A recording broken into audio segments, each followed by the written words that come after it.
Unlucky. What Linux distribution are you using? Well, because you asked. Arch Linux. So my computer side was kind of crazy. I have 3 monitors, and they're all 4K, and the middle one is bonkers. It's the LG Ultra Gear thing. So it's 4K at 240 FPS. Crazy. And I have 2 GPUs, which I sometimes use for AI, and it's originally I got the second GPU for GPU pass-through. So I would boot up a Windows virtual machine to do like Roblox work, but now I don't need that anymore. And so because I was prescient, I could foresee that having a lot of VRAM would be beneficial. I got the 12 gigabyte variant of the 3060, so I have 24 gigs of VRAM total, which is enough to run AI models locally. Weak, stupid AI models locally. Oh, this song is great. Why is there no step up, step down in your Roblox bhop game? Because I didn't write it. I've thought about it before and like trying to come up with the best way to do it, but it's the same reason that there's no crouch, is that I couldn't think of an elegant way to implement it. It's interesting that the Roblox hitbox has a rounded edge. So it's a cylinder with a rounded edge by 0.01 units. And I did that so that you could like step up on flush surfaces. So if the surfaces are just a little bit not flush, then you would like bump your toe into it, even though it looks like you can walk across. But if there's a significant bump up, more than like 0.1 studs or so, you have to jump over it. Step up would definitely fix that, but I never figured it out. I made this game 10 years ago. You're using a cylinder hitbox, but why Source Engine use access to line bounding box hitbox? Because I misunderstood. I thought that Source Engine used a cylinder. I was playing on Gary's mod. I actually straight up didn't know. I started out bhopping on Gary's mod. Access to line bounding box would have been way easier. Originally, I was using a sphere, is the word I'm looking for. Some people say that Capsule is more stable for a hitbox than access line bounding box. Stable. I think that entirely depends on your physics system. Stable. What do you mean stable? You mean like not jittering and stuff? Yeah, that entirely depends on your physics system. If your physics system just sucks, it's just gonna suck regardless. If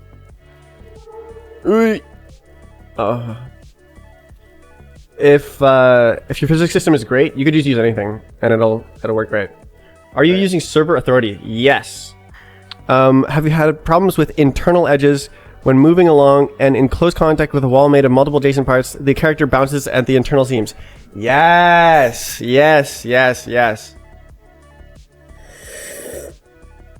This was actually largely fixed by my map making community.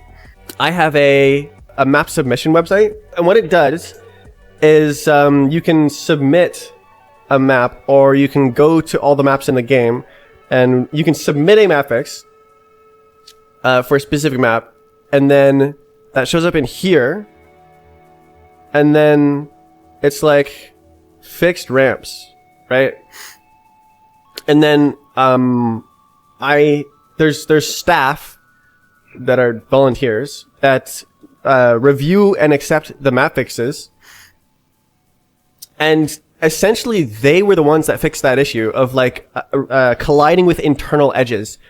So that's mainly a problem on Surf. I believe it actually happened. Well, actually, I don't know if it happened on this map.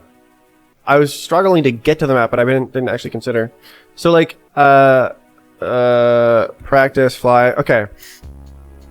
So like if we clip into the Surf, it is made of multiple parts.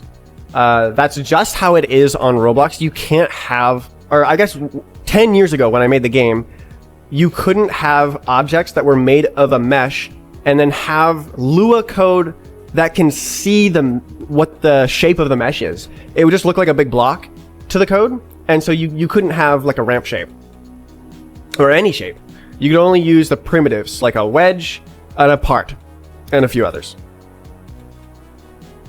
So people had to make all of the ramps with multiple parts. So it's a huge issue to have those inner surfaces that you can hit in the surf maps, and many maps were fixed on the map website, or not even with the map website. It was before the maps website. It was completely manual. Yeah, people would send me the map fixes, and I would manually add them to the game. Now there's this wonderful maps website. Yeah, so that was a huge issue because like what happened was the old physics was like correcting the position. You would teleport every frame. So like there's a game tick rate of 100 ticks per second. And so every game tick, it would go, all right, you're moving at 100 units per second. So in 0.01 seconds, you should move by 1 unit. And you just like teleport to the next spot and check around you. Are you intersecting with anything? Do I need to correct the position? And if you were like intersecting with something, it would push you out, right?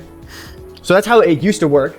And so if there was multiple objects that had like interfaces, and you're like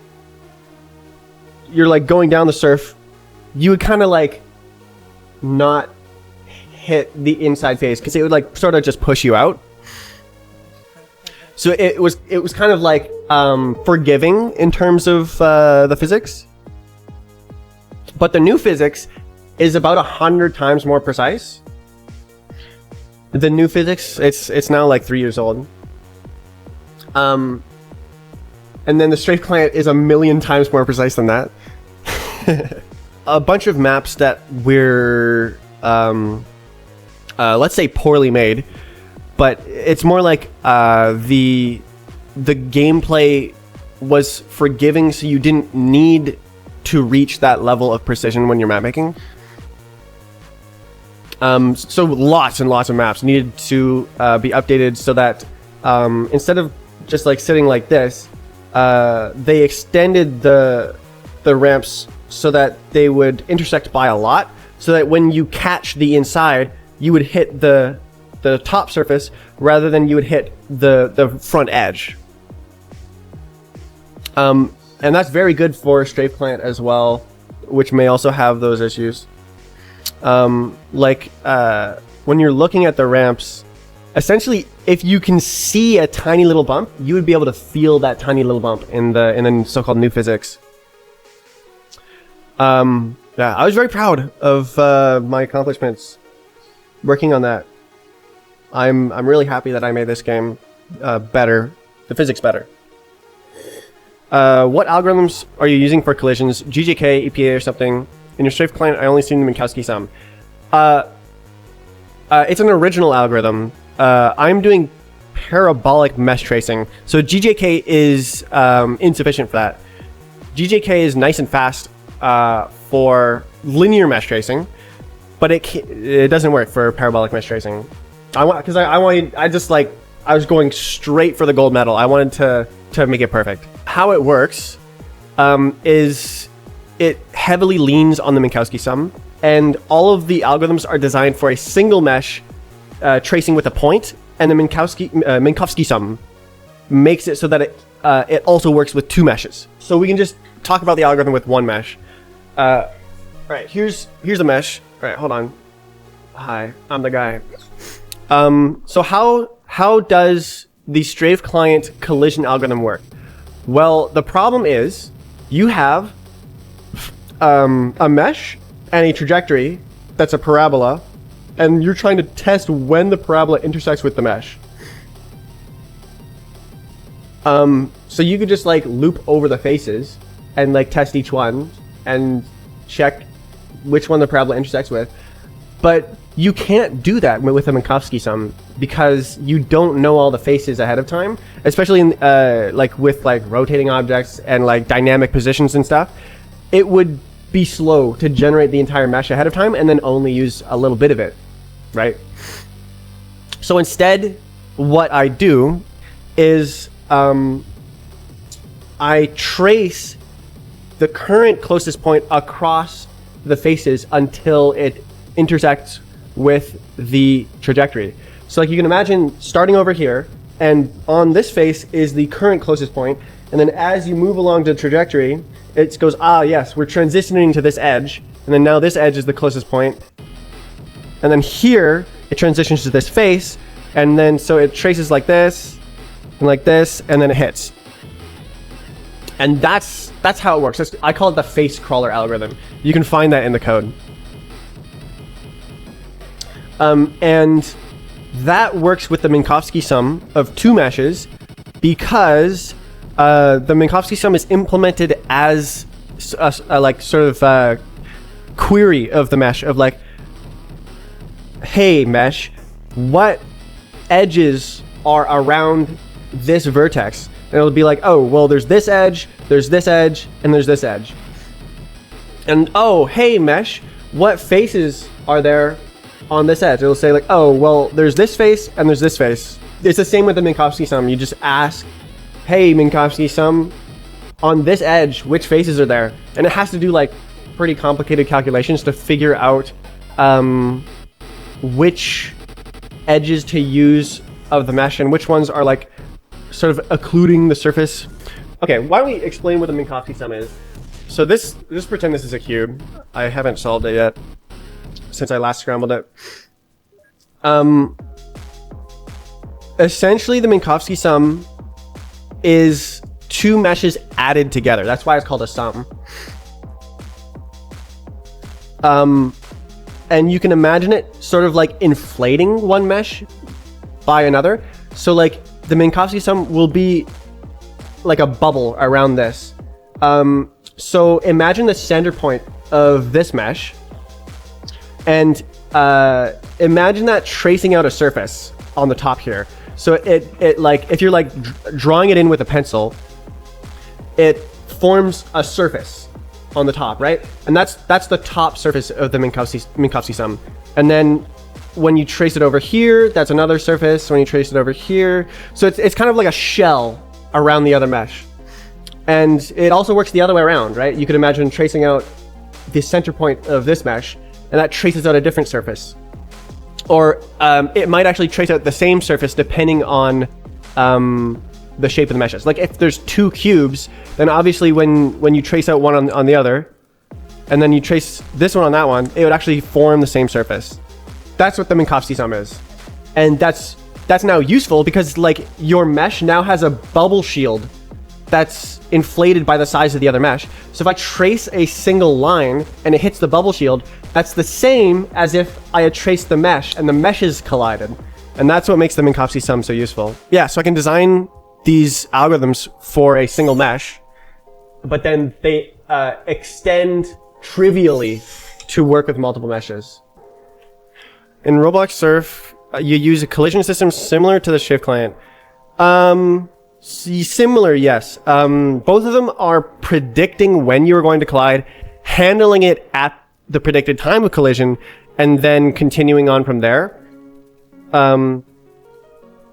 As opposed to like correcting a teleport. So like one of the bugs in the old version of the physics was that you could clip through walls just by going fast enough, because like you're on this side and then you teleport to the other side and you're on the other side of the wall.